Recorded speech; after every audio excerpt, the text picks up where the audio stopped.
What's happening, guys? Shay here. Uneven Bounce. Hope you guys are well. So as you can see, I'm joined by a long-time collaborator on this channel, Rajiv Radhakrishnan. How you doing, Rajiv? You okay? Yes, fine, thank you. Good stuff, good stuff. We are going down memory lane once again, guys. Rajiv and I, on about a month ago, I think it was, talking about the that wonderful victory for India against Australia in Kolkata 20 years ago now. And today we're going back a little bit longer, actually. You're going back a bit further back, 27 years, in fact, 27 years to July and August 1994. So England versus South Africa. Obviously, it was South Africa's first tour of England in 29 years. The previous one, 1965, resulted in a 1-1 series draw. But obviously, it culminated in that incredible spell of fast bowling by Devon Malcolm, who ripped out the Proteas' entire batting lineup with 957 in that third test at the Oval. Absolutely incredible stuff. Etched his his ability as a bowler in cricketing folklore, you could say, for England. We'll get to Devon Malcolm a bit later on. We'll be talking about the series as a whole, all three tests. Obviously, some very interesting topics to discuss, such as Mike Addison's dirt in the pocket during that first test at Lords. And then we'll be covering the series a little bit. And then we'll be going into the lack of the English black fast balls that are coming through the cricketing system, the domestic system, compared to, obviously, 30 years ago. We're talking a bit about that and the surrounding context and the issues that maybe young black fast balls have had coming through. You can actually talk about black cricket in general as we'll get into that. But yeah, we're concentrating on the fast balls mainly, obviously, with Devon Malcolm being our focal point. Anyway, we'll crack on. Rajiv, I'm going to leave the floor to you now, mate. If you want to crack on, you've got obviously an agenda set. So it's over to you, mate. Sure, thank you, Shay, for that introduction. 1994, I was 15 years old, and England were pretty much in a sort of transitional phase. Graham Gooch had resigned the England captaincy in 1993, and after Mike Atherton took over, he had a real urge to sort of move on from the Gower, Gooch, Gadding era and rebuild. So he took a very young side to the West Indies in the winter beforehand. He took the Thorpes, the Ramprakases, the Hussains, etc. He got back to England, but now there was a new chairman of selectors, and it was Ray Illingworth. And to be honest, Mike Atherton and Illingworth, from a cricketing perspective, just didn't agree. And one of the main things that probably angered Atherton was that Illingworth brought back Graham Gooch at the age of 41 to play in that summer. Now, Atherton had spent the whole winter trying to rebuild with a new side. He didn't pick David Gower for that West Indies tour purely because of age reasons, and yet Graham Gooch, who's 4 years older than David Gower, was now recalled, and Gower's probably thinking, well, what happened to that youth policy and all that? So we start the 1994 series like that. Gooch is back. Hussain, Ramprakash and Thorpe, all the youngsters in their mid-20s, are discarded, and Philip de Freitas is also brought back at the age of 28, which was absolutely fine. Now, before the South Africa tour, New Zealand were here, and with all due respect, it was a fairly low-key series. 1-0, Graham Gooch actually came back with a huge double 100. So we're now leading into the South African series, where everyone is much more excited. It's the second half of the summer. And again, I don't mean to disrespect New Zealand. They're a fantastic side, but for that particular summer, we were looking forward to South Africa. And for me, I've never seen South Africa play in England. I wasn't born when they last played in England. I don't think you were either, Shay, and I don't know many people were. 1965, of course you weren't. So a whole generation had missed out on these fantastic players. And let's not forget the ones who couldn't play and had to ply their trade in county cricket and weren't able to represent their country. The like to such sufficient extent. So the likes of the Pollocks, the Proctors, Barry Richards, all robbed of careers, probably played a handful of test matches, Clive Rice, Jimmy Cook. And let's not forget the black players in South Africa. We forget to mention them, who also were robbed of international cricket. We tend to focus on the European white players. Well, there were black players who missed out too. So a good 25 years of test cricket for them. So they come along, and it's quite convenient in the sense that England were not in the Football World Cup in 1994, which was held in the US. So there wasn't I remember. that distraction. Wimbledon had finished, so now the focus was purely on the cricket, and rarely does cricket grab as much focus as it did that summer, and for some unsavory incidents as well, which we'll come on to. So I was actually there on the first day. It was the Thursday of the Test match in those days, as it generally always used to start on a Thursday. And I was there with a family friend who's the uncle of one of the viewers who's watching this, I'm hoping. So I went with him. He was 15. I was 15. He would have been about 13. And both of us went together, and we saw the opening. I remember when Gary Kirsten came out to open the batting with Andrew Hudson. There was a standing ovation. We all got up to welcome back South Africa to HQ. Their first test was at HQ, and it was quite an emotional moment, I think, and witnessing, the return of the third oldest Test nation. So a lot of history there, a lot of controversial history, but the point is, it was now to look forward to a new era. And I mean, in South Africa itself, wasn't it? The first democratic election was in 1994. It was a historic year for South Africa. That's probably why they welcome out with open arms, as you said before, with a round of applause for the team in that first test. But sorry, Karen, Rajiv. Sure, yeah. So it was, it was I remember it was a burning hot day. It was absolutely, and the whole test match was played in fantastic batting conditions. So the first time I'd seen Kirsten, this is Gary Kirsten, by the way, his brother was batting down the order, half brother, and Andrew Hudson. And I remember that one of the best incident was Graham Gooch taking this spectacular catch down at deep square leg, if I remember correctly. And I saw it for a 41-year-old to run around that quickly and take that. That was something amazing. And I saw then Kepler-Wessels come out and score 100, and for the visiting captain at Lords to score 100 and set the tone for the series is quite an achievement. For those who don't know, Kepler-Wessels also played for Australia. I don't remember him as an Australian. I was too young. So he came and scored 100. And just on a side point, the interesting thing about Kepler-Wessels is that after he finished cricket, he actually became an accomplished archer. And so accomplished that I think he was actually on the verge of national colours with archery, which is fantastic. And fast forward to 2012, when the Olympics were on in England, in London, the archery was held at Lords. So I don't know how close Kepler-Wessels becoming the first person to represent two countries in two different sports at Lords. Went to Australia at Lords in 1985, and then 1994 the cricket. If he got into the archery, that's two sports for two different countries at Lords, and that would have been something. But he didn't make the final cut in the Olympic thing. I think he would have been past it. That's how good a sportsman, all-round sportsman, he was. So the sort of first test. England, South Africa batted. Got sufficient runs for that era, and then England batted, capitulated a little bit. No one really hit the ground running, and then of course. And then I was there for the game on the Sunday. Now, on the Sunday, I went with a couple of school friends. And when we got to Pinner Station, we got of course, remember these days, no iPhone, no social media, none of that, no internet. And we got the times from the kiosk, and it showed a picture of Mike Atherton on a huge spread on the front cover of him putting his hand in his pocket. And all the cameras were on him. And we were like, well, what's going on here?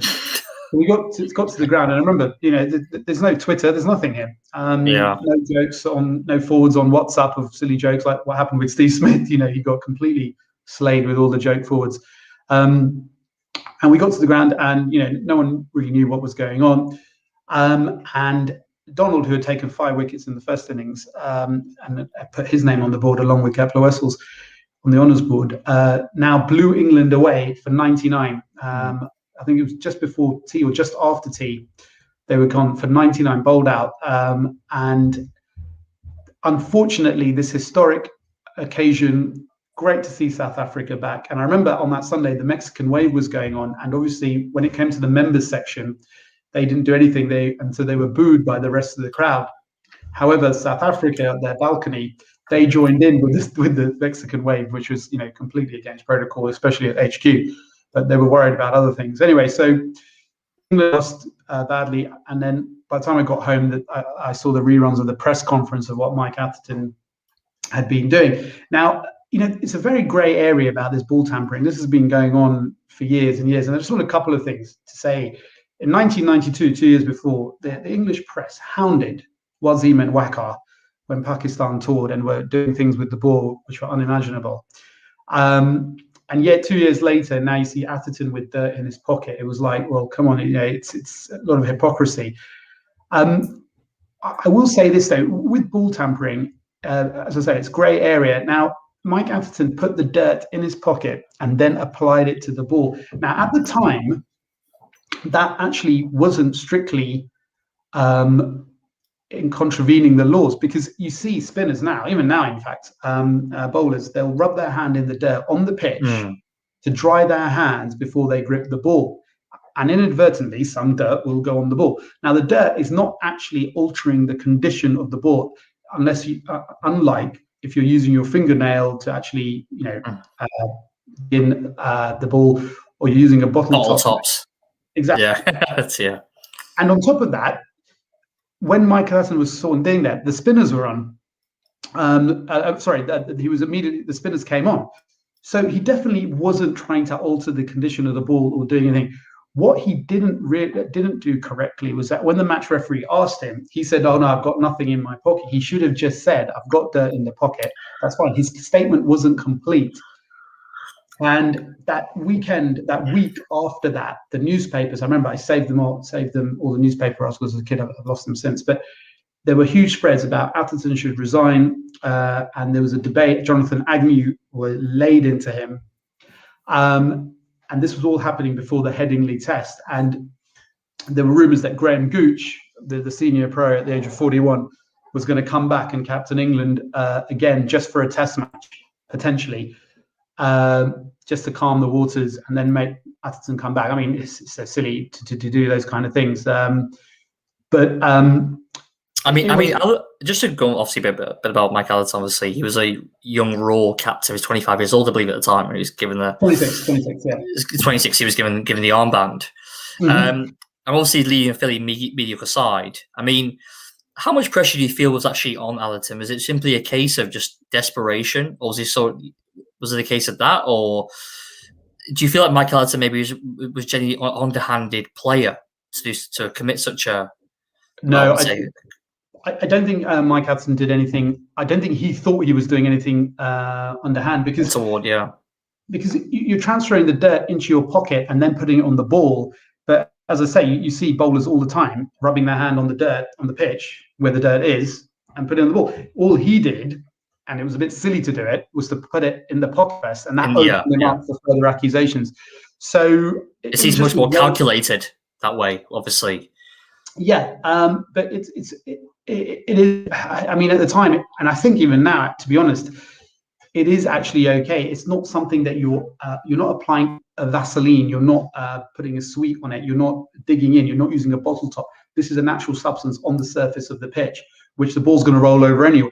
Regardless of what you did, there was no need for him to do it. And the point is, I go back to that thing that he brought the spinners on straight after. So therefore, any trying to reverse swing, he's not going to do it. And also the bowlers England had in that stage, okay, there was Darren Gough. They're not going to be bowling, apart from him potentially, and Malcolm wasn't in that test.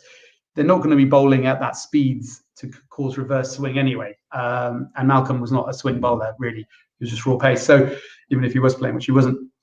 So I don't think there was a bad intention. I think there was just maybe a 26-year-old a little bit naive and not really thinking, which is strange because Mike Atherton is a very astute kind of guy. Very much so. But I just remember that whole week afterwards, and they chased him, the press. He had to sort of take cover in the Lake District. And as I say, there was no Wimbledon finished. There was no football to take the attention away.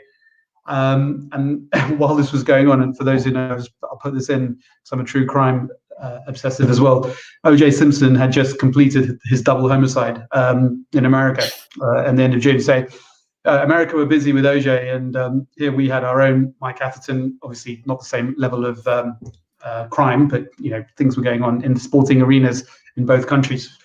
O.J. being an ex-sportsman. So the build-up, and then we get to Headingley. And there's just another point here. Before the Lord's Test, they dropped Robin Smith, and that was a devastating blow for him because he, being of South African extraction, was desperate to play against his former friends who he had grown up with. And they brought in John Crawley, a fresh new. He performed abysmally. I think averaged 11.8 across the three tests. John Crawley, John Crawley did. Yeah. I used 20, 21, 22. Yeah. It didn't do too well. He had a very poor Lord's Test. I think he got 9 and 7 from memory.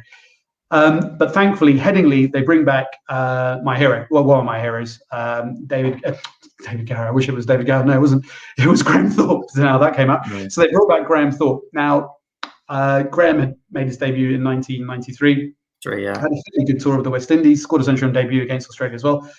And I think it was unfair that he got dropped in favour, of the more senior player. Anyway, they retained Graham Gooch. Even though Gooch was now struggling.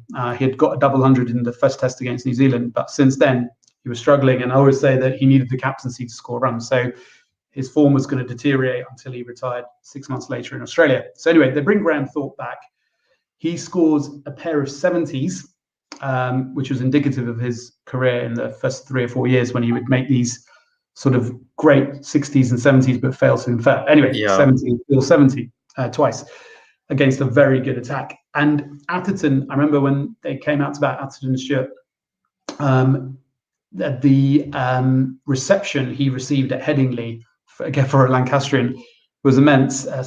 They'd seen that he had gone through hell for the last week, and he had. It was a bit over the top. And the applause went on for ages, and he got to 99. And I remember I was at the game at Lord's in 93 when he fell over on 99, cruelly run out.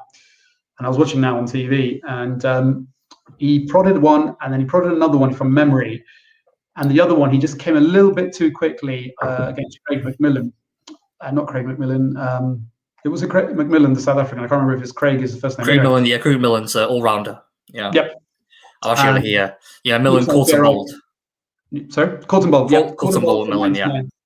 And it was a cruel blow, and this thing. And I remember Alex Stewart, who was the non-striker, just gave him a pat on the back, and off he went. And then he got another great applause there, and probably the only man to get 2 99s within a 12-month period, I'm guessing.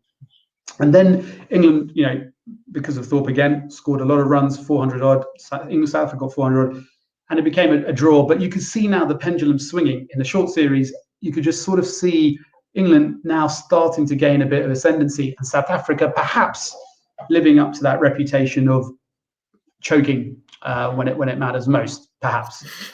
So we, sorry. Gotta get it in there, right? Gotta get this Proteas choking a little quick. Sorry, I know you're South African. I know you're South African instruction. Sorry.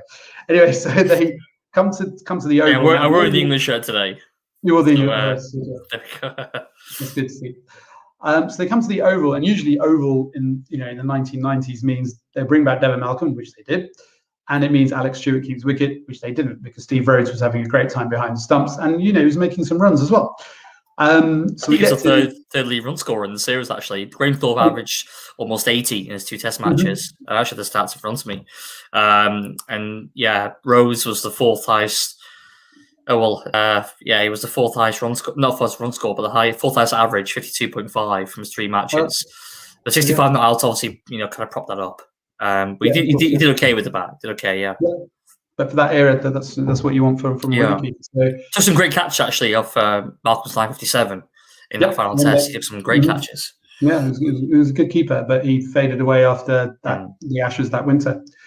So South Africa bat first, they get 3-3-2. And towards the end of that innings, Malcolm was bowling pretty poorly, and it came to the break. I think it was the evening session actually, and people saw Mike Atherton rush off the field. You usually wait for the batsman to come, the etiquette, but Atherton ran off the field, and people were wondering what had happened. And we would later find out that when people were coming back into the dressing room, Atherton was waiting there. And when Malcolm came in, he rounded on him. And you just think Devon Malcolm is a big, broad-chested guy. And Mike Atherton not in the same kind of physique, but 5 years younger as well. And apparently he abused him so badly and said, "You're bowling absolute trash. The tail end is here. This is not on." And it's gone down as one of the most well-known sort of telling offs. And he wasn't best pleased. So anyway, England go to bat now. South Africa now finally 3-3-2 all out. Devon Malcolm only takes 1 wicket, and he's probably thinking his tour to Australia is now under threat that following winter. Anyway, so England are now going to bat, and it's 222 for 7. And Goff and Goff and De Freitas. De Freitas, apologies, yeah, memory blank there. Goff and De Freitas join forces, and they put on about 70 for the 8th wicket. And they play very positively. They play some really daring, dashing strokes. And remember, the oval pitch is conducive for that kind of exciting play, where there's high bounce and the batsman can attack. So people like Alex Stewart succeed there a lot. And they took the game to South Africa, and they put on those runs, and they got that sort of small lead. And then what happens next is that Devon Malcolm is one of the last players to get out, and he gets hit in the helmet pretty badly. And the badge by Finding de Villiers, who's one of the nicest guys in cricket. And his badge falls. And I remember the commentator saying that there wasn't actually a rule in place at the time that if the badge falls and hits the bails, hits the stumps and the bails are dislodged, is that out? There wasn't actually a clear rule on that, but luckily it didn't, so we didn't have to decide. Anyway, and apparently Devon Malcolm said after they shook him up and hit him bang in the head, even with a helmet, painful, and Devon Malcolm doesn't know how to bat. He said, apparently, you guys are history. And I don't know how accurate that is, but we'll take it as that he did say that. So they're all England are finally all out, and now it's Saturday morning, the 3rd day of the test. And I can't remember why, but I was away for a few hours in the morning. I came back just to see the beginning, and I still remember this clearly. Devon bowled his first delivery. It was seriously quick to Gary Kirsten, who was actually opening the batting with his half brother, Peter Kirsten. Peter Kirsten had to come up the order for some injury reasons. And it was seriously quick. You could actually watch it on the TV and see how quick it is. It just missed. Gary Kirsten's left hand missed his elbow by that much, and Gary Kirsten actually had to evade it like that. And David Gower on commentary, he should have still been playing, he was only 37, said, it looks like Devon means business today. And prophetic words. And the next ball, again, a sharp bouncer, and Gary Kirsten fends it off. And Devon Malcolm, would you believe it, runs to catch the ball. You never see Devon Malcolm trying to do that. And the guy at short leg, I'm not sure he was short leg that day. Crawl, of course, the youngster team. He almost got clattered, didn't he, by Malcolm? He was quick to evade him. I remember that. And then maybe the over after, he then bowled a short one, and Peter Kirsten, the older brother, cut him, who's a right-hander, and it went to deep square leg, and Philip de Freitas took a catch one-handed. He meant to go for 2 hands, but it sort of scooped up, and then with South Africa now were 1 for 2. And you could see Devon Malcolm was pumped up there. I remember actually seeing that wicket at De Freitas when he caught it, because he takes a really good catch, actually. It's at the fine leg, and then he claps hands, doesn't he? He clapped his hands. Literally, he takes a catch, and then he just he almost stops his celebrations, because just claps his hands to Malcolm. Imagine that happening nowadays. Never happened. Just they were running like a madman to celebrate the bowler. It was a different era, and it was great, and you could sort of feel the energy in the crowd growing out. And then my favourite wicket, so Hansie Cronje is already at the crease, and Kepler Wessels comes in, and it's 1 for 2. And Cronje, who had a very poor record against England, he didn't, to be honest, have a very good overall record. Anyway, rest in peace. And he faced Devon Malcolm. He played a forward defensive, but the ball again was just too quick. And Cronje wasn't strong enough or quick enough to defend, and the bails went flying. And that was 1 for 3. And the crowd, I wish I was there. I was only 15, so I wouldn't have appreciated it. And if I was there now, I'd have had a few beers and it would have been brilliant. And then everyone got behind Malcolm, and he just kept bowling and bowling for the whole day. And it was just, everything about it was brilliant. We'd had the issues with Mike Atherton. He'd gone through a lot of heartache in the previous week. And unbeknown to us at the time, Graham Gooch, while Mike Atherton was out of the dressing room, in the captain's room, he had actually got the players together. Remember, Graham Gooch, he's 41. This is a different era to him. He's playing with guys who are 10 years younger, who were not even born. Probably some of them 20 years weren't even younger born. in some cases. And here it is, like the godfather of the modern era coming in. And he's not longer captain, he resigned, but he gets everyone together as the senior pro. He takes the initiative and says, look, our captain's had a very difficult couple of weeks. We need to do something in order to sort of appease him and, bring him back into the fold and, make him feel proud of us. And that's what Graham Gooch said. And, one of the results was, Devon Malcolm. I think Devon Malcolm was probably still scared after what Atherton abused him when he was bowling really poorly in the first innings. So Devon Malcolm, I don't want to use the word chip because that sounds incorrect, but just say one thing there, Rajiv. Do you feel like maybe the dressing down from Atherton at Malcolm was a catalyst for that bowling spell, or was it, as people have said, because when he got hit by Fine de Villiers, he said, "You guys are history," to slip Corden after that? What do you think we riled him up more? Was it what motivated him to bowl that spell? Was it Atherton, or was it the knock that he took? I think maybe a combination of all three, and the fact that an Ashes tour place was now under threat. He'd taken just 1 week. But Malcolm has had issues with captains who have, always complained about his radar, and it hasn't always worked. So whether Atherton's dressing down was any different to any other captains, I don't know. But I think it was probably a combination of all three things, that Ashes ticket, Atherton, and Fine de Villiers, bruising his head quite badly. So yeah, no, and the oval pitch is tailor made for Devon Malcolm. It's fast, bouncy, maybe not so much these days. But it's conducive to that kind of exciting cricket, almost a little bit like Edgbaston, very much like Perth. The ball comes onto the bat, high bounce, and people like Alex Stewart are going to have, a field day on those kind of things, on those pitch when the ball's coming on. And then they bowled at South Africa for about 175. England needs still 200 to win. They came out that evening, and Graham Gooch it would have been his last Test match in England, and he got 33 in no time. I remember Tony Lewis on commentary saying, when it was just still the BBC, he said he's treating it like a Sunday league match, and he was. And then Graham Hick came in and finished off the next morning. He scored at about a good 70 or 80. And it looked like Hick was now becoming the player that we all wanted him to be. Sadly, that was another false dawn. But it was exciting cricket. It was entertaining cricket. And I remember on the Sunday after they won, just before lunch, the crowd were invited onto the ground to finish off their lunch and stuff because the match had finished. You rarely see that now. You would never see that nowadays.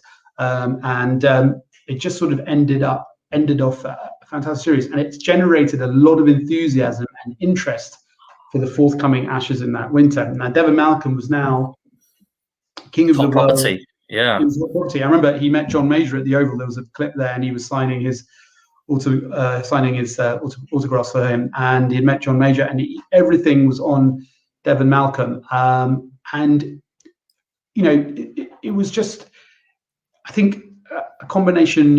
As I said, issues with the ball tampering, etc. They came back and they drew the series, and it was a welcoming back of an old nation, but a new team to England's shores. So it was a real positive kind of feeling.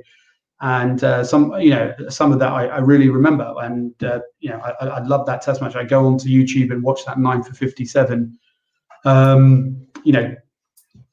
regularly, because it is searing in the pace, and it's great. But and it tied it up, and England went to the Ashes that winter.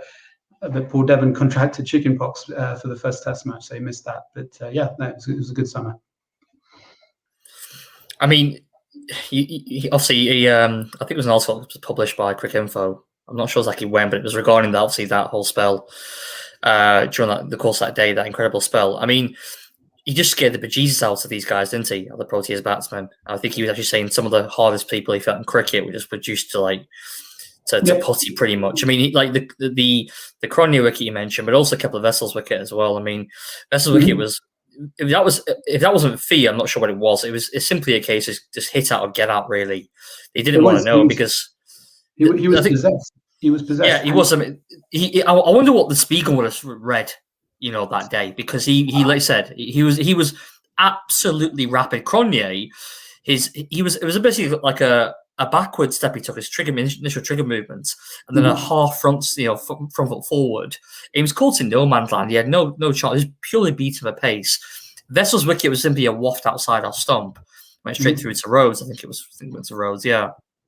Also, you can remember in those days, the visors they were coming in, but a lot of the players, batsmen, they weren't wearing a grill. Yeah. Kevin Vessels never wore a grill, did he? No. So I mean, nowadays grill is mandatory, I think. So it's.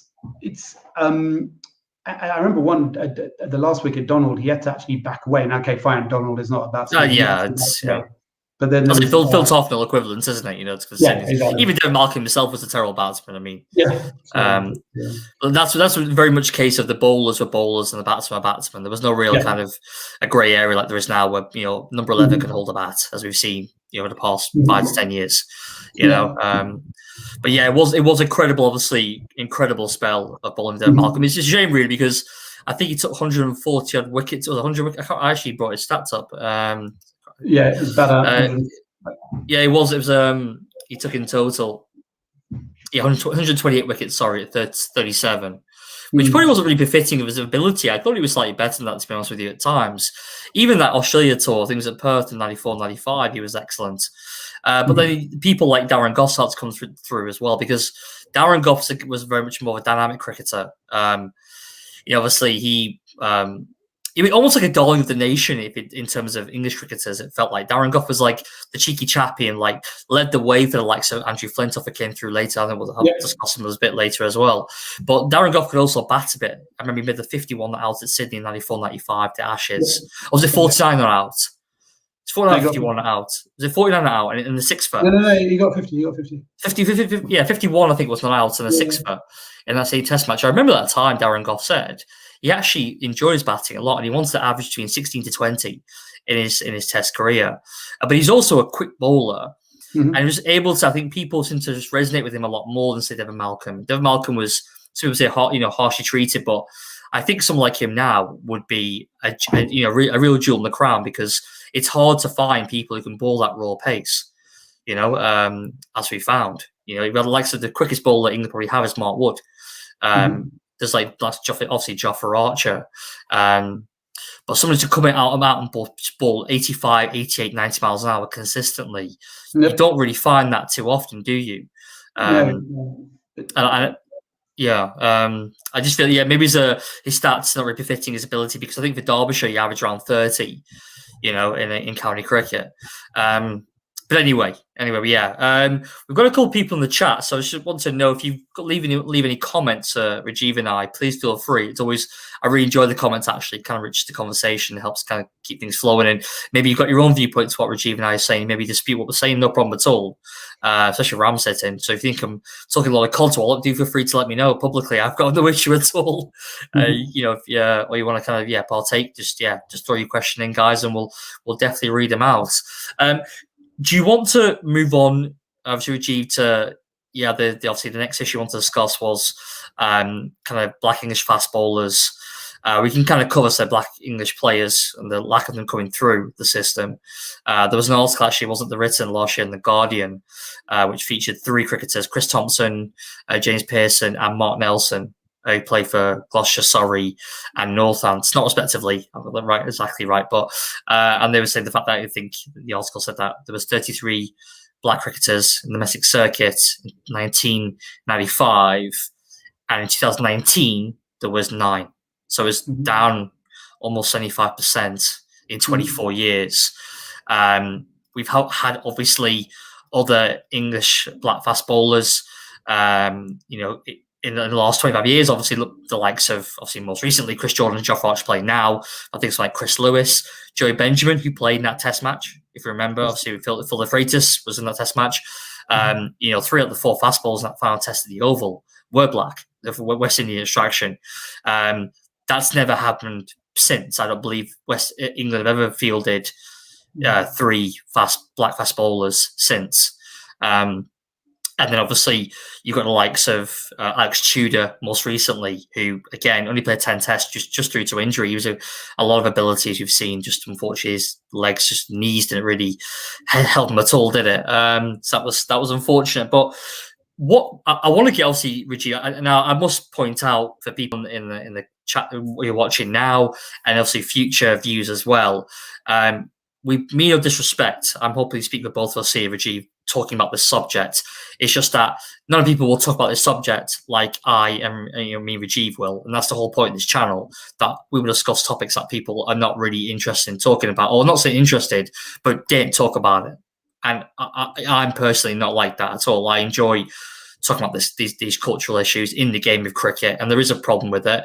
And we can talk a little bit about, I'm not saying necessarily BLM, but obviously we've had issues. Racism have come to the fore in cricket over the last 12 months. I've seen Rafiq obviously raise that quite contagiously. There's still an ongoing court case with Yorkshire. I personally, just my general personal experience of cricket growing up in the north, there has been issues of, I feel there's issues of racism in English cricket, with several counties, to be honest with you. There's a lack of representation. There is, I should point out though, there's definitely a move by the ECB, as he announced last year, with various initiatives to try and get people from the BAME community into more prominent positions in cricket, which is fantastic to see. We want to see people in the boardrooms, more coaching staff, etc. But I want to see how that filters down to, kind of the representation of black people in county cricket, which, as you said before, is massively diminished than it was 25 years ago. Rajiv, I'll throw it over to you now. I mean, what's your kind of views on this? I know you've got a few points you want to talk about. I think starting with Roland Butcher. So I'll head over to you. Sure. Well, Roland Butcher, he was the first black person to play for England in 1981. Incidentally, his son, Paul Butcher, was at school with me at Merchant Taylors, so I knew Paul very well. Not so close anymore, but we sort of still email each other on birthdays, etc.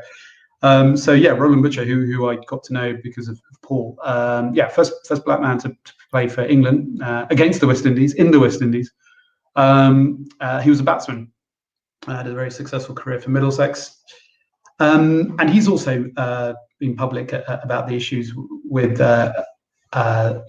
Caribbean representation with England. But if you look, we go back from the 80s when I first started watching cricket, right through up until sort of the roughly early 2000s.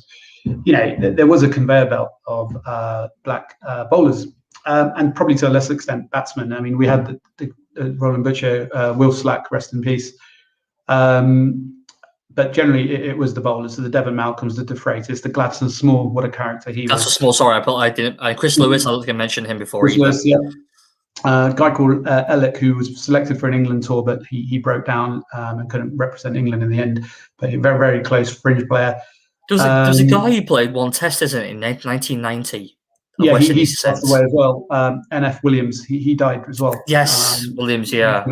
So he was a bowler. He came in as a night watchman. I just scored some runs, actually. Alex Tudor a bit more recently. I'm not going to include Jofra Archer and Chris Jordan. The reason is that they came sort of as A-level students, came to schools in England for A-level, got scholarships. Bill Athey, I think, brought Chris Jordan over, and I think he brought Jofra Archer over as well. The Sussex guy, isn't he, Bill Athey? Bill Athey, so those guys sort of are the result of scouts from England going there, finding these players and bringing them to school, private schools in England where they can ply their trade on a scholarship scheme. So I'm excluding them because they're not homegrown like the way Devon Malcolm, etc. Even then, when I say homegrown, they came at a very sort of young age. Chris Lewis, like 7, 8, before their formative years. Maybe their teens, but I mean, in fact, Gordon Greenwich was one of them, nearly one of them, but he went back to the West Indies. So we could have had Gooch and Greenwich opening the batting. Imagine that. Been pretty damn amazing. A lot more happier times for you and me growing up watching England cricket, that's for sure. Gooch and Greenwich, yeah. Well, I think they opened together in the MCC Bicentenary Test, if I remember correctly, but I might have got that wrong. They were very much part of the cricketing fraternity in England. The counties had them. Middlesex had a load of them, and it was just well known. Each first-class team probably had one, maybe 2 black players. And even when I was starting to play in club games as a youngster, there was always at least 1 or 2 black players. But that decline has been mirrored by the decline in the West Indies team. So a lot of black people in England growing up, they would have seen their heroes like Viv Richards, etc. And they obviously wanted to be like him, as every kid wanted to do. So you had that sort of role models there. But now the West Indies team, because they've declined so badly, the role models aren't there. So they're turning to other sports, which is fine. They love their football. Great, no issue there. So I think if we can get that West Indies side by not just the generations in the Caribbean, but also the second, third generation communities here. And also, I think this is not just for Caribbean people, but I think for everyone, Test cricket isn't seen as that kind of appealing sexiness thing now. You've got the T20, so perhaps that's a bit more potentially interesting. But, if you look from the 1990s, football has just overtaken cricket in terms of consumer attention. These big brands, Manchester United, etc., they're just, they just completely sweep away any kind of competition. But football was always massive, Rajiv, wasn't it? In the 90s, it was always massive. United were I'm not saying football's always been massive, but at least cricket had some kind of towards equal footing. I wouldn't say 50-50. It will never be 50-50. But don't you think the England cricket team has got better over the past 10 years? They have got better the last 10, 12, 15 years even. Whereas in the 90s, we followed. It was a very, very average side, But I think that the sort of the millennials or the new generation, for them, the attention span to see a test match and unfold and see the grit and the determination, it's just not of interest anymore. I think it's a generational thing as well. They're more into that instant gratification, the T20, the pudding, as I call it. They're not worried about the main course anymore of a test match. The starter's probably the ODI, and the pudding is a T20. So, they just want that fast, effective, quick fix, which is fine. And yeah. However, having said that, decline in the representation of black players throughout this era that we're talking about is mirrored by an increase in the amount of South Asian players who are playing the game. So, say in the 1990s, when I was growing up, the only 2 I can think of are Hussain and Ramprakash, who regularly were sort of on the fringes of England side or playing. They always picked the odd cappers like Min Patel, Atab Habib played as well. That was late 90s, yeah. Min Patel played 96 against Pakistan, I remember. Min Patel was 96, I remember them. Yeah. So then you had the Solankis. Okay, he didn't play Test cricket, he played ODI. Played ODIs, yeah. Ove Shah. Owe Shah, a bit of Owe Shah, a bit of Usman Aswal. Aswal, he played in the Ashes, 2001 Ashes. Yep, and then Ravi Bopara a bit later after that. But there's a theme that is consistent with both the black players and the Asian players. And what is that? And I'm going to use Graham Thorpe as an example. And when I say Graham Thorpe, for me, Graham Thorpe is the type of player, if we just talk about batsmen for a second, he's what every cricketer should try and aim to be, which is 100 test matches, an average of 45, 16 centuries. That is a solid CV. And that is what everyone should be aiming for. If you've got a career of Graham Thorpe, decade and a little bit more, that's what you want. Middle order, solid as a rock, and solid statistics and solid performances. We do not have a black or Asian Graham Thorpe. None of the people we've talked about have played 100 test matches and averaged 45 with the bat, or played 100 test matches and taken 350 wickets at an average of 25. No black or Asian player for England has done that. The closest we've got is Nazar Hussain, who reached the top by captaining England. He played about 95 tests, I think. He didn't get to 100, I know that. And his average, though, was still 37. That's the closest we've got. Yeah, that's the closest we've got. Now, why is it that the ethnic minorities are not producing that Graham Thorpe kind of thing with the bat? And if we use a bowler as example, Jimmy Anderson. Maybe Jimmy Anderson's that's a very high standard. So let's look at someone who's, an Angus Fraser, sort of 200, 300 wickets, mid-20s average. Why aren't Matthew Hoggard, 249. I mean, Steve Palmerson. So for some reason, we need to crack that, and I can't understand why that is. Now, I've heard rumors like, that, I heard when Samit Patel was interviewed last summer, he gave the impression that, that is there some kind of subliminal message that, if you're the Asian player, you only get so many chances, but if you're the equivalent white player, you get so many more. And a good case study example is if you look at Chris Lewis's statistics after, say, 25 tests and compare it to Andrew Flintoff's, from what I understand, there's not really much difference. But yet, we remember Andrew Flintoff because of what he did in the 05 Ashes. He was given more chances. People will say, well, Chris Lewis's attitude may have not been as great. Well, you know what? Andrew Flintoff was caught on a pedalo, heavy drinker, and that was just one of the examples of what he had done. Are we subconsciously more forgiving or less forgiving for Black and Asian players? I mean, can we suggest that? I don't know.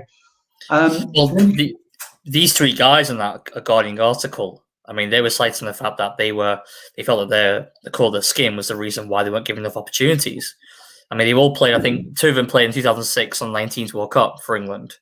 I think it was Thompson and Mark Nelson that, and then they were basically discarded like a couple of years afterwards. Both, all of them, and they looked at the contemporaries who played with them in that 2006 World Cup. Moeen Ali, for example, was one of them.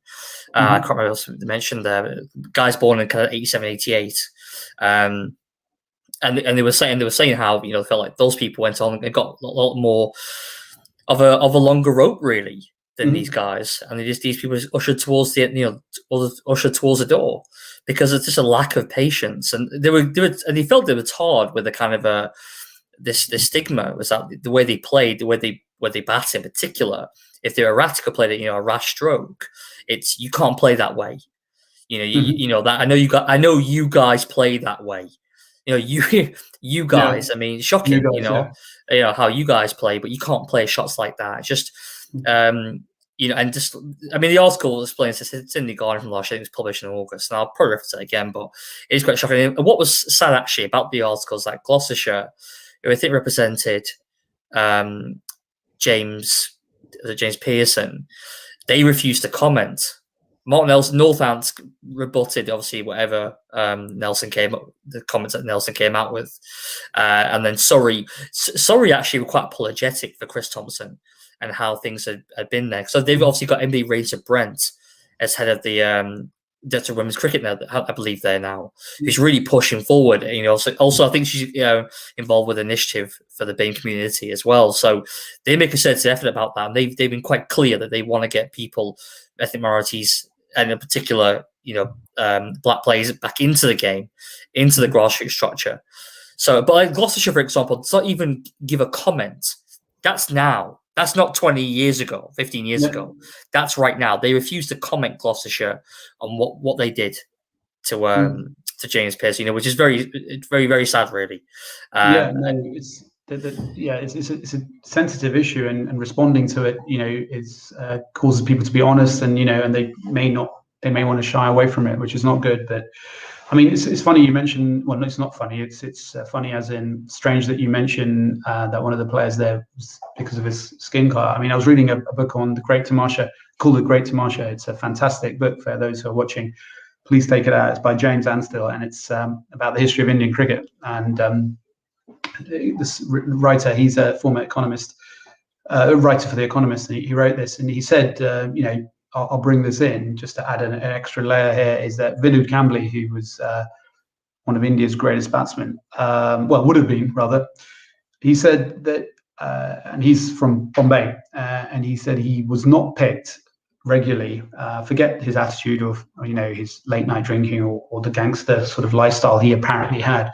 He said, I wasn't picked because of this color of my skin. He was a dark-skinned guy from Marathi, and he mentions that now. I don't know how accurate his sentiments are, or if he's just sour grapes, but he mentioned it, and it's sad to hear. And I'll be honest with you, I played in a cricket match in England not so long ago. It was school days. I got out and I was playing in school, and the Indian bowler said, "You effing Tamil."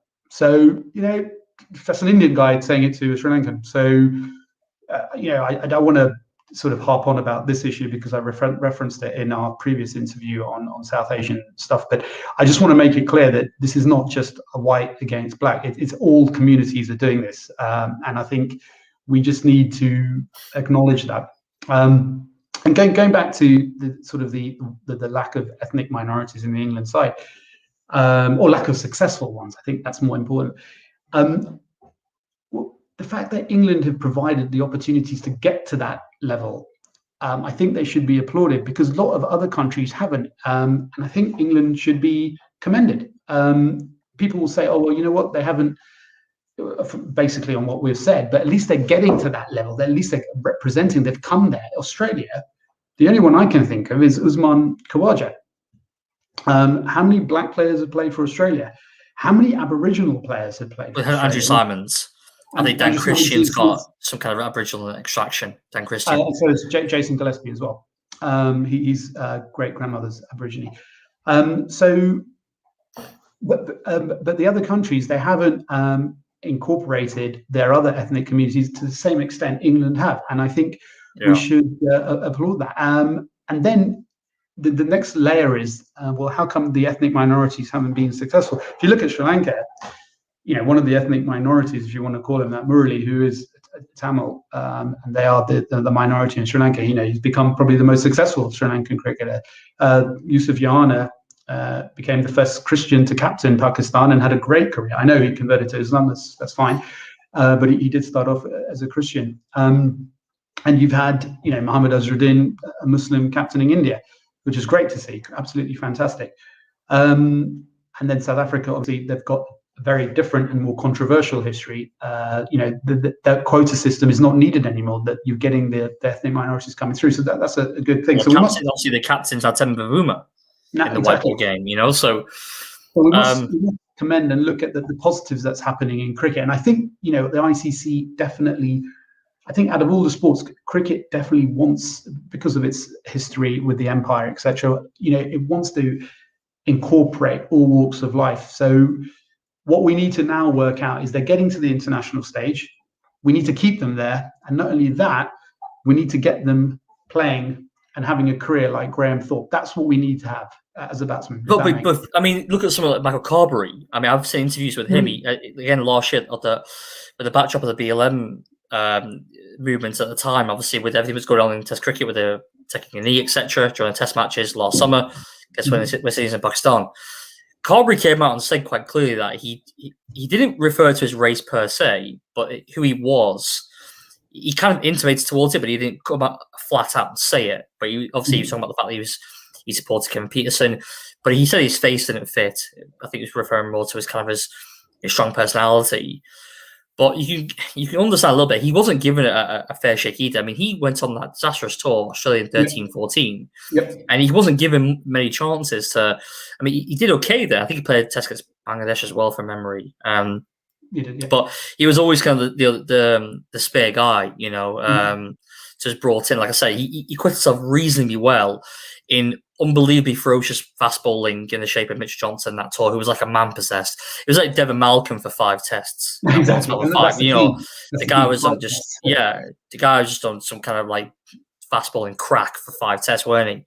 It's just horrible to see. And Carberry got that, and then he was obviously dropped afterwards. But it's just these players aren't given a fair shake. And you said before about racing obviously being slightly more overt, especially in South Africa, which I'm fully aware of, and unfortunately how it exists there. But if anything, it's more institutional racing that what exists, I believe, in English cricket. Has for some time, and that's really the problem that we're having here. And that's the reason why I should just pivot back onto the point here is that, as I said before, there's only 9 black cricketers as of last year. And there's no one really coming through. I mean, Jofra Archer and Chris Jordan, they came here much later in their teens. Jofra Archer is still only 26 years old, just turned. He played South for England 2 years ago. And so I look at that and I think, okay, well, where's the guys who are born and bred here? For example, Daniel Bell Drummond, who was born in Southeast London, Lewisham. He's never played for England. He's been around for donkey's years. I think you remember he made that 100 in that warm-up game against the touring Proteas in 2012 against Stain and Morkel and co. And where South Africa won that Test series and took them on one mace. But I remember Stain said, "But Daryl Drummond, we're going to do great things." But the reality is, the guy's 28 years old now, and his ship has almost certainly sailed. Now, he doesn't do any favours really salvaging around 33 in first-class cricket, but he's never been given a chance in that period, even though England have gone through so many openers since Strauss retired in 2012. They've never given that guy a chance. They've tried so many, from Sam Robson, Adam Lyth, etc., and Nick Compton, all these guys, and that's fine, but I just feel like, why wasn't he given a shot at some point? That's disappointing to me. I said Mike Cobb wasn't given really a fair chance, and that's maybe you said before, this mirrors the fact that the West Indies team has obviously taken a dive in the last 20 years, and maybe even like second generation West Indians, let's say West Indian for now rather than African, West Indian players coming through in the English school system. They look to West Indies as their role models, and there's nothing there previously.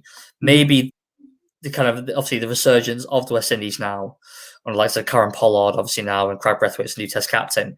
Maybe that will change that. Yep. I understand, obviously, there's obviously other sporting options out there, and the reality is, though, cricket is a lot more lucrative than it was 15 years ago with the advent of T20. It's not a case anymore of like you don't play a different sport, like football, for example, which was far more lucrative, and it still is now. But you can earn millions now playing cricket, millions, if you're good at it. It's not a case anymore. Well, you might earn 50k a year, and it's not an easiest life playing cricket. Not anymore. If you're good, and you're good at the white ball stuff in particular, you can make serious money. So I do hope that we see a return. It's like, because you want England to be representative of the country and its demographics. Yep. And I said, you refer before to the fact that England are a lot more multicultural. Owen Morgan cites that last year with their team, because obviously himself, Irish, Moeen Ali, Adil Rashid, Chris Jordan, Jeff Archer. And you're right, England should be commended for that. I'm just saying, though, still, you're plucking guys, for example, with the black players from the West Indies pretty much at a later stage in life. I'm talking about guys coming through the system from the grassroots level. Yeah. Think about 6, 7, 8 years old and going on to play for England. That's what I want to see. We've got a few comments from Ajay Saluja here. Referencing about it's not a white versus black issue, and fair enough, yeah. We'll definitely raise some ethnic minority groups to suffer on the carpet. Yeah, I mean, I think that I would definitely agree. I think obviously G is more well versed in that area. He's what we cited. We talked about this, didn't we, in the last podcast we did together, Rajiv. And I'm not discrediting that at all, AJ. Just to let you know. Well, no, of course he is. You didn't know.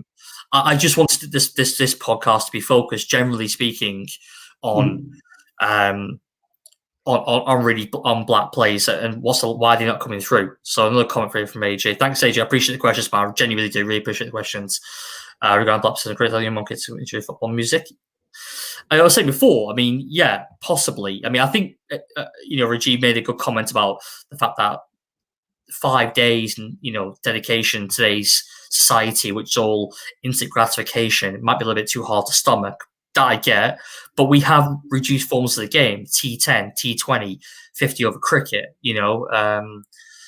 There's last man stands at grassroots level throughout the country to get involved in the game. It's bish bash bosh after work, isn't it? More to do with obviously older people to be working, but still, there are abbreviated forms of the game to get people from black young kids through into the game. I think they've always been interested in music. Music is a big part, like every culture, is a big part of black culture as well. Music's always been there, right? I mean, Rajiv, correct me if I'm wrong. Football as well. There's been many black football from Sir Regis to Viv Anderson in the 80s and 90s. You think about, I said, Walker of Ireland. I can't remember his first name. I played for Aston Villa. Des Walker? If you can just take me back now a little bit. It was McGrath. centre back for Ireland. Yeah, Des Walker played for Notts Forest, didn't he? I think he was a right back. So football's they've always had the role models in football as well. I think these things have always been there, football and cricket. It's just that why are they not taking football and music? Why are they not taking up cricket anymore? Why is it reduced 75% of that plays in the first class system from 25 years ago? But I think the key is that the decline of the West Indies side. I think it's a fair point. I mean, Tush as I mean, you can answer this question. I've obviously gone on for a little while. Sure. Regis, you want to? Sure. I feel Asian get told to focus more on studies and sport after a certain age, and that affects performance. But yeah, I mean that's true. It's there is that sort of perception that the Asian kids are forced at certain points to focus on getting into university and studies and becoming that doctor or lawyer. I mean that's definitely the pressure in the South Asian community. So you're probably losing a lot of talent at that point, and some who have overcome those hurdles and have managed to do the studies and the sports. Nazar Hussain is a prime example. He went to Durham, a very fine university, and also played for England, captained England. But generally, it's a choice of going through the academic and the sport. Very few can manage both. So yeah, what Nazar Hussain was even really considered an Asian player. He wasn't, was he? I mean, I remember Imran Khan made that jab, did he? He said, was it Imran Khan who said he needs to get in touch with his brown side? I remember that. He said that. His dad's from Tamil Nadu. He's a Muslim his father was a Muslim Tamil from South India. His mother, I think, was Cornish. So he's definitely Asian, as is Ram Prakash, who's Guyanese Indian on his father's side. So they're definitely both Asian, or at least 50%. And the father was traditionally, if we look at the father being the more dominant parent in theory, then you've got two Asian fathers who come from a background of cricket, who are both good cricketers themselves. You're going to get that kind of push from that. But do you ever really think, though, Rajiv, that an Asian player, Pakistan, India, would look at Nazar Hussain as an Asian role model? Because this guy, I remember this guy, Nazar Hussain championed the fact he wanted Asian kids. I remember this clearly. He was saying about he wanted Asian kids to be wearing on the back of their shirt Harmison and Flintoff and Thorpe. These guys, not talking about. He wanted Asian kids to be following English cricketers. He did. I mean, we go back to the Tebet test, which I'm assuming everyone knows what that means, but. So it was, for those who don't, it was a politician in the 1980s who said England were playing Pakistan, and he said, why are the homegrown British Pakistanis supporting the opposition? And it became known as the Tebet test. Where did your loyalties lie? I can understand what Nazar Hussain is saying. You're homegrown. You probably don't speak the language of your parents. Probably. You've probably not ever lived there, or certainly not lived there. You probably don't know the culture, the nuances, etc. You've grown up in England. You speak like the way I would speak. You should be supporting England, and I agree with Nazar Hussain. But it's a difficult one. You do have a choice of who you want to support. I mean, no one complains. I've got a school friend who's obsessed with, he's never been to Brazil as far as I can remember, but he was obsessed with Brazilian football growing up. So let him. He wore a Brazil shirt. He was obsessed with Pele. He had no connection with Brazil, but let him do that. No one complains then. But so you got that on the flip side, and then you got Nazar saying, well, you should support England. But then again, you're saying, well, it's up to me who I support. I was born in Nigeria. Do I support Nigeria if they play cricket? Well, maybe I would. I don't know. I have no idea. They never play cricket. And no one stops you from London supporting Liverpool. Like every Asian kid in England growing up in the 1980s, they all came from Northwest London and they all supported Liverpool. So, it's the way it is. But on a national level and culturally, and with cricket being such a sort of, it lends itself to that kind of national identity, especially with the empire and that kind of colonization and the Asian diaspora. And I think it just adds a little bit more of a layer. And it's a bit more of a sensitive and emotive kind of thing. And I'll be honest with you, in Sri Lanka, if we look at that level, a lot of, I'm not one of them, I can assure you, because I know Tush is looking, but they are, I'm sad to say, well, not sad, it's their choice, but a lot of ethnic Tamils in Sri Lanka will support India over Sri Lanka for reasons which I won't go into now. And a lot of Muslims in India will support Pakistan. So, you know, well, a lot of Asian guys here, who are second generation, support Pakistan. You see it when India come here or Pakistan come here. They will support Pakistan. They're born and raised here. They will support Pakistan. Same with Indian fans. You know that. Anytime an Indian come over here, you'll see this summer. You will see second generation, third generation Indians here flying the Indian flag, and they're born and raised in flipping Harrow or Pinner. Do you know what I mean? Like, and they'll wear the Indian flag of pride. They won't support England. Yeah, they won't. They'll support England when maybe in the Ashes, but when India come, yeah, you're absolutely right. They do. I think it's because, you know, maybe in it's fairly a recent kind of migration in the grand scheme of things. You know, it's probably 60, 70 years, maybe, as the generations move on, say in the next 100, when, you know, the linguistic kind of connection will probably have disappeared by then. And with intermarriages, etc., with other communities, it might have been diluted. And by that point, you know, they will probably be supporting England. So it takes a little bit of time.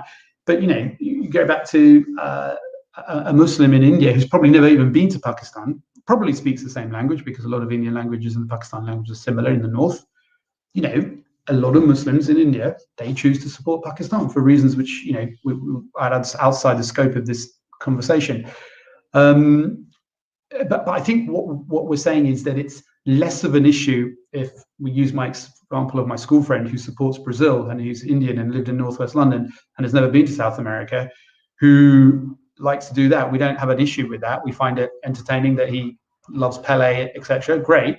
That's less of an issue to us, but it's more of an issue when we find, for an Indian, say, that his Muslim neighbor is supporting Pakistan. That's emotive. That's an issue. Or a Sri Lankan Sinhalese chap sees his neighbor supporting India when they're playing Sri Lanka. You know, that causes problems. And then, as they're saying, seeing his, you know, contemporary Pakistanis or Indians, he's from India, as they're saying, supporting, and he's going out playing for England, captaining England with Ram Prakash on the side, with Usman Aswal. And there's a host of Asian players, Asian spectators supporting the opposition. So again, that's very emotive, and it's much more controversial. I mean, remember when Collingwood was at the World Cup in here, the T20 World Cup in 2009, isn't it? And I think it was Dhoni there at the toss, and Dhoni was like, the home captain. I remember that was a big issue there. And I got some comment. I'm not sure if AJ was someone come and gone, so I'm not sure it's AJ, but you saw over time a lot of second generation is now support England. So response to my comment. 15 years ago, Britishers were supported India. I think AJ still here, just commented again. I'll just add to what AJ just said, that when it comes to football, the Asians in England support England 100%. They're very loyal. I've noticed that. When it comes to football, you know, they're diehard England fans. Maybe that's because India don't have a strong national team, perhaps. But you know, I think that could be something to do with that. Actually, I think maybe the culture maybe to inherit in that country and that around that sport. I was on to AJ. I mean, that's fair play. I appreciate your comments there, AJ. It might have changed a little bit over time. Now you might get more people, more Indian people, second generation support England, but I still feel like the overwhelming majority still support India. I mean, we'll see this summer in those 5 tests, because I went to a couple of tests in 2018. I can tell you, there's very few Indian people in those. I went to Edgbaston. I was at the Lord's test. I remember, and then I remember that there were very few Indian people as spectators supported England. The overwhelming majority support India. And on top of that, they don't support Test cricket as much either. So it's a 2-layer thing there. They support the ODIs, but the British Indians here don't turn up to Test matches in the same way that they do for ODIs. I've noticed. It definitely feels like a home match when England are playing a Test match, but if it's an ODI, it's the other way around. If that makes sense. Yeah, but interesting. AJ said about the fact that the Indians feel more at home here. to continue to integrate successfully. That's fair. Yeah, I mean, I think that's what you're agreeing with Rajid. Rajid said over the next 100 years, maybe less than that, we'll see more and more people of Indian and Pakistani descent who are supporting England. I think that's what this is saying. We're trying to bring in 20 years ago. Tush gives a couple of comments. I'll push them on to you, Rajiv. Sure. The elitism support does mean it attracts a certain class, and this affects minority involvement. I think that there's two things there. It's if you look at that sort of grid box, you got sort of the more affluent South Asians, then the poorer ones, and you've got the affluent sort of homegrown white community and the poorer ones. So the poor level are denied access to cricket because it is considered elitist. That is true. Having said that, if you look at the England team now, how many of them did go to private school? And I'm not talking about A-level scholarships. I'm talking, from the age of 11 have gone to private schools. I think Andrew Strauss did. I know that Stuart Broad perhaps. But I think definitely went off. Brody definitely would have gone to private school for sure. Stuart Broad, yeah. So, apart from those two or three, and I think most of them have come from state schools. I'm not talking about Josh Butler, who did go to private school, but that I think was only at A level when they get the scholarship because of their cricketing prowess. And then you see so that's the elitism, and then the divide there between that sort of Asian and the white. I think we have to go back to that point where some of the Asian people culturally they're pushed into study. The pressure is there, and perhaps we're losing some of those players just when they're trying to break into the side. And we're left with players who are still as good, the Ravi Bopara and the Samit Patels, but yet they're making it to under 19, they're going representative, they're going. But then again, at some point, they're not, Samit Patel probably played 3 test matches, Ravi Bopara probably played 10, I think. So remember Zafran Zari, who I think actually could have had a good career for England. I think he was mixed race. I don't think he was fully Asian. I think he was mixed, but he could have had a good career. He quit, didn't he? Just went to do law. I think it was law. He was very intelligent. I mean, he would go to Oxford. I can't remember. Oxford, Cambridge. He was a Surrey player, and I remember. I mean, he toured. It was India in the 2016-17. Was it Bangladesh at 16? And that was it. He packed it in. Bangladesh and then India. He played, I think, 1 or 2 tests. And he packed it in, didn't he? Which was very surprised, actually. He's 25 years old and he packed it in. We've got some more questions here. Thank you, Tush, by the way, just before I forget. Thank you for posting those questions. I mean, you mentioned, just follow up on this question, Tush, cricket scholarship support, which governments don't play. That's a good point, actually. That's a very good point I want to mention, actually, because I think that's maybe the reason why, potentially, we're seeing maybe less, black players into the first call system, because it's not played at state school level, potentially. And maybe...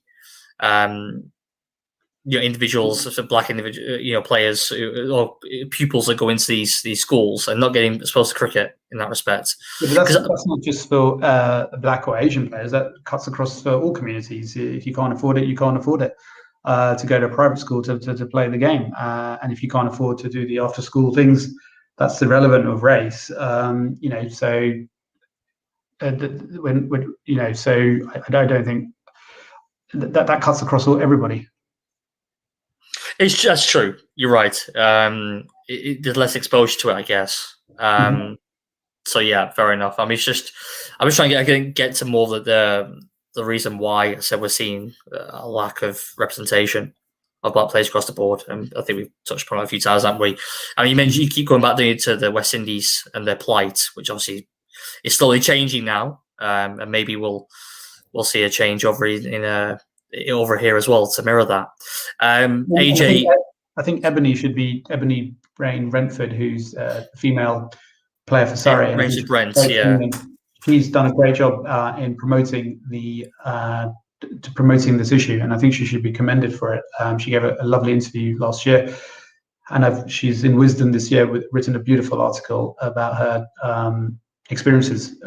She's fantastic. Fantastic. Going to be great. Yeah. She's been excellent since. I mean, she made the heartfelt kind of emotional speech on Sky Sports with Michael Holding. It was incredible stuff. I said she's leading the charge now for Surrey. I'm not sure. It's just women's cricket. It's actually she's director of the BAME program there, community As well. program. Mhm. Sorry, yeah, I think so. Yeah. So just left a few comments here. So regarding time, yeah, I think I always thought Test cricket is really for the hardcores. Yeah. In general, because it's just for Mm. because people just can't stomach that time. But I think we have changed the last 30 years in our kind of perspective of thinking. In that, as you rightly, Rajiv said, it's a world of instant gratification, and social media has completely revolutionized almost how we think and what we want. I think our smartphone that's changed everything pretty much, and how we operate, because everything is touch of a button, isn't it? So, yeah, I could, I mean, AJ mentioned, why wait 5 days and you might not even get a result. But for me, being the hardcore traditional, you get some great, exciting draws, and you may not get a result. But a draw is an event in itself. I see AJ's point. You want to see your team win, and you come back and you think, well, hang on a minute, it was just a draw. What's the point? But go back to the ODIs. Some of the ties have been exciting as well. So ties are always, by its definition, are exciting. But for me, the test match, it starts on a Thursday, goes on a Monday. There's no rest days now.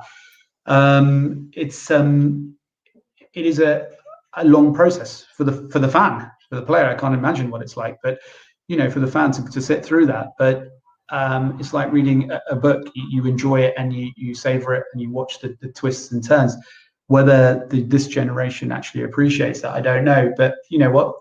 30 years ago, when I started watching the cricket, they probably said in my day there was timeless test matches. You guys are watching a condensed 5-day thing. It's contrived cricket, maybe, in their experiences. So I think every generation has its own story, and every generation harps back to when they were growing up and getting involved in the game and think that was the golden era. So for me, even though England were hopeless in the 1990s, for me, my memories are crystal clear of that era, and it's more of a nostalgic period for me than, say, the last decade. But every generation has its favorite one, and that favorite one will be in your growing up years. Yeah. That's a couple more comments regarding, I guess, following up on what he said before, and he just confirming, AJ. No, fair enough, mate. You said that you're obviously a test match guy. I agree with that. I think that's why that was T20 was creative, right? To bring in a new audience and to allow people. I think the whole point was like to play, cricket, expose young generation to cricket after work, after school, 6 o'clock start time. That's when it started 18 years ago, right? To bring in a new audience. But that audience seems to be almost dominating now. Eyeballs on screens. And that's the kind of audience that broadcasts are looking at and pushing more and more products our way of that format, because that's what people want to see. That's why the likes of all these, there's a reason why these T20 tournaments keep popping up everywhere. Now I've got the 100 coming in as well. Another gimmicky tournament, ultimately. Because people want it quick, fast, and the way it's packaged, that's what, there's coloured clothing and so the different format. Basically, it's the same game, isn't it? Just repackaged in a slightly different manner. But that's what people want to see. If there wasn't interest in this format in T20 in particular, you want to get more and more of it, which is what we're getting now. It's a heavy diet of the pudding, as Rajiv said, because there's a lack of time. I mean, definitely people, I think, feel, in my opinion, people are busier, aren't they? Generally speaking, people say they're busy, but maybe they were. There's less time to. I feel there's less time to think in today's times. We don't really sit down to think anymore because we're bombarded by these external. We've got a screen in our face no matter where we go. Do you know what I mean? So, we are thinking less. I think we just want this instant gratification, as she pointed out. Tosh made a good comment there. I read him briefly before about kind of the lineage and the background of the different cultures. I mean, that's what's affecting. It's in the DNA, but do the blend you have that? So Tosh, are you saying here? So I want to say before I forget, is it because maybe less people are migrating from the West Indies to the UK, and that's why maybe that's affecting the fact there's less cricketers in the system? I think he's trying to say that the blacks in the.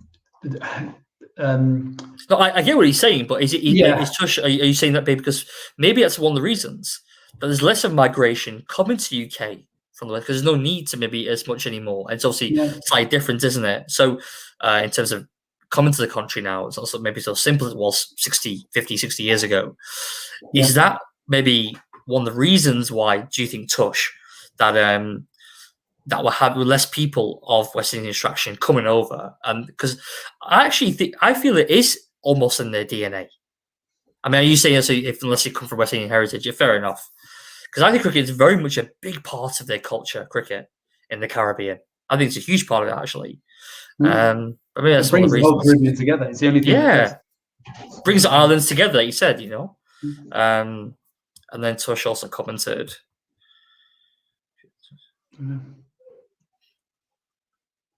If your parents and grandparents have no affinity to a sport, would you as a child get attracted to it if you don't watch, follow, etc.? Well, yeah, I mean, today I was, it's funny, I was getting my haircut and the gentleman was a Kurdish guy from North Iraq.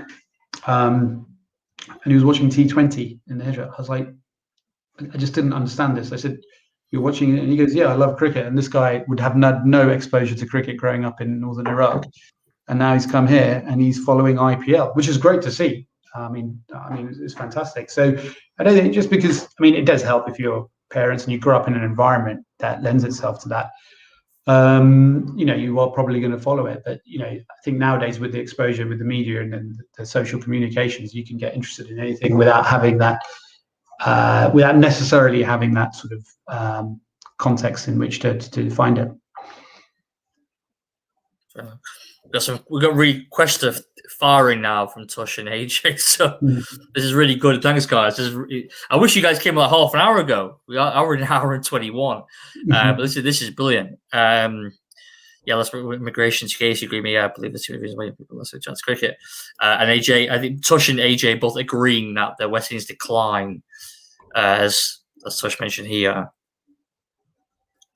because there's lack of heroes, and I totally get that, because obviously in the 80s and 90s when we saw Gladstone Small, we saw Phil de Freitas, we saw Devon Malcolm, we saw Chris Lewis, we saw Joey Benjamin. Then that period for the West Indies was, as we know, was unstoppable almost. It was incredible that side, watching the West Indies team of the 80s and 90s. So okay, I can understand that point. And AJ's second point was one of the reasons why black people are likely to attract to cricket. Football music is more easier. Is music more affordable though? Music, football, fair enough. Kick it back a window around. Don't need anything for that. Put your shirt down as goals and you sort it. But music, I always felt music, as I said before, has always been a big part of black culture, a huge part of black culture.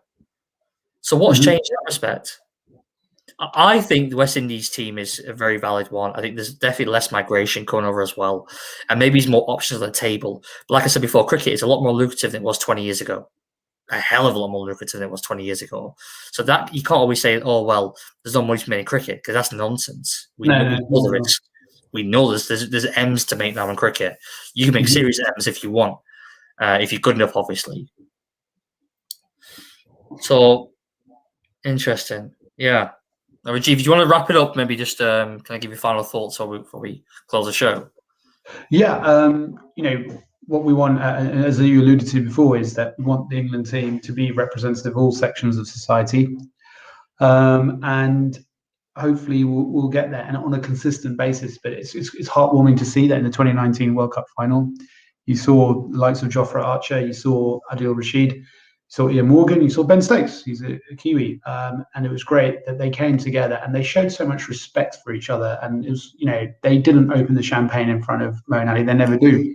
They give him that respect. And from what I've heard, when it's prayer time, they allow him to do that. And I think that's great. That team, that they get on so well. From what I understand, they're the best of friends. And if they can do it and win something as important as a World Cup, that should be an example to all of us that these lines of tribe, they will blur, and they should. We should all work together now to achieve things like a World Cup victory. And like with France, when they won the Football World Cup, you saw the picture. It was full of ethnic minorities. It was brilliant to see. And long may that continue. So a few more questions here. So AJ, music, laptop, microphone. Yeah, you're right. Don't get me wrong. I mean, it's entry level stuff, but the reality is, cricket clubs across the country are begging for players. Especially a lot of London clubs. I know because I was chairman of one of them. For 4 years, we're begging for players, and most of the clubs in our Middlesex Championship, the league that I operated in, every club was after players from all 4 divisions. It's very easy to get involved into cricket. You don't need, a lot of clubs are supportive as well. If you don't have that much financial means to, you could borrow kit and get stuff for cheap. If you wanted to.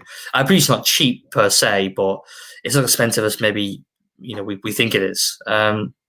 Most importantly, it's cool. I mean, I think it's, as much as it sounds shallow. It's actually, I actually agree with that. I agree with AJ there. I think there is and that's not just about Black culture. That's about Asian culture. That's about white culture. How has it looked upon cricket? That means I said in other podcasts elsewhere that cricket I feel is a lot more sexy, if you want to term it that, than it was definitely the time 1994, 100%, because the coloured clothing, the cheerleaders now, saying the way T20's package, it's trying to more younger, vibrant crowd, right? With the music, etc. The way the production is kind of the production values now in cricket.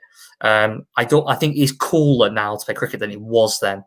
It was definitely in the 90s. Yeah, and then I just want to add something here, which I want the audience to be made clear, is that some of the. I hope people aren't thinking that we're saying, oh, it's more affordable, therefore we're implying that a certain community is not rich enough in order to this. This applies across all communities. We have poor white people, poor Black people, and poor Asian people. So when we're saying things can't afford it, we're not trying to say in any shape or form, and I want to make this absolutely clear, that it's only the Black people who can't afford it. We are not saying that. I'm no way. Clear on that. It's Asian people are just as poor as white people, and Black people are just as rich as this is an even thing here we're trying to say. So I don't want us to come across as in any condescending form, because that's so not what we're trying to say. I was wary of this, to be honest with you, Rajiv. We talked about this. I was worried that I didn't want to come across as almost prejudiced. That's not what this is about. This is simply focusing on a sad reality and a fact in first class English cricket, that there is a lack of representation from the Black community. And I appreciate you and I are not Black, and I get that. I understand. Maybe people say I'm speaking out of turn. I don't really care, to be honest with you, because I wouldn't mind. I'm not saying we are speaking out of turn, but I'm not trying to also apply. I think both agree with that. I think AJ and Tush, who is now, I believe, I don't think that either. But yeah, for future reference, people pick this up in 3 months' time or something. That I appreciate you saying that, Rajiv, because I absolutely concur. It's not about that. It's just getting to the bottom of why the same 5% less Black cricketers in the first class system as there was 25 years ago. Tush has made a comment.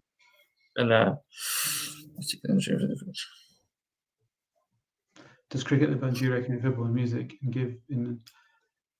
Well, if you're Geoffrey Archer and you're bowling the last over in a World Cup final, I think that gives you a lot of street cred, and the way he handled it for a young 24-year-old in his first ever summer as a international. I think you do get a lot of street cred for that, and he conducted himself with, with calmness under pressure, and they chose him, Geoffrey Archer, to bowl the most important over in English history. Unbelievable. And I just said not at the moment, maybe in the future. I'm not. Apologies, AJ. I'm not sure exactly which point you're referring to. We've talked quite a bit there. But yeah, I think that's just okay. This here we are. Point to go off. Okay. Possibly. But not just inner city black kids. Yeah, inner city Bangladeshis who will be inner city Sri Lankans, who don't have access to it. So it's any inner city community is more interested in football and music. It's not just one particular community. No, I think I know you're just saying this because I've obviously emphasised the fact that this part of the show anyway is about obviously placed in the black community. So I think Of course, yeah, is we're why. referring to, yeah. But I'm sure you agree with us. It's any inner city demographic, white, black, Asian, any doesn't matter really. I think it has their culture and everything. So anyway, I don't want to. Yeah, I mean, I'm talking a bit much now. I don't want my words to be misconstrued down the line at all. Your intentions are perfectly sound. No one thinks that you're trying to say anything and none of us on this have said anything controversial. We're just trying to make sure that it's a fair and honest debate, and we all want to see West Indies cricket get better. We as kids loved watching Viv Richards. They are our heroes. The fact that the fact that West Indies is in decline now it hurts us just as much as it hurts the West Indians. We want to see more Joffrey Archers. We want to see more homegrown black players. In the same way, we want to see more Asian ones or Irish ones or Muslim ones. We all want them to succeed. And we're a very diverse country, aren't we, Rajiv? England's a very diverse country. Wants to be represented throughout, I guess, with the sporting sides. As you see in the football team, for example, that's very much represented, isn't it? So, but anyway, if anything, the football team, you could argue, there's not enough Asian players in the football team. But anyway, that's for another podcast. And then AJ's wrapping up, I think, himself as well now. So, AJ, thank you very much for your questions. It is time for bed. I think you're right, mate. It's about 11 now, isn't it? Tush is also out as well. So yeah, thanks a lot, Tush. Thanks a lot, AJ. That was brilliant. I really enjoyed the last half an hour. That was very, very, very stimulating to get those questions come through. So that was really good. Do you want to wrap up any final thoughts very quickly there, Rajiv, before we go? You guys are history. Very fitting way. Thank you very much, Rajiv. That's brilliant, man. We've got to do this again sometime. Got to look at other trips down memory lane. Yeah, we'll talk about that off camera and stuff. But anyway, I hope you guys, if you're here with us, enjoy the content. Please like, comment, subscribe. As I always say, do like, comment, subscribe. AJ, you haven't subscribed there, mate. You're still here. Appreciate if you could subscribe to the channel. That'd be great. Tush, I think you might be already subscribed, but anyone else obviously out there, yeah, do subscribe. I've got some more content coming quite soon. And yeah, I'll be back on it for the next couple of days with some more videos. Until then, take care, stay well, and yeah, hopefully catch you on the next one. Cheers. Cheers, guys. Thanks very much.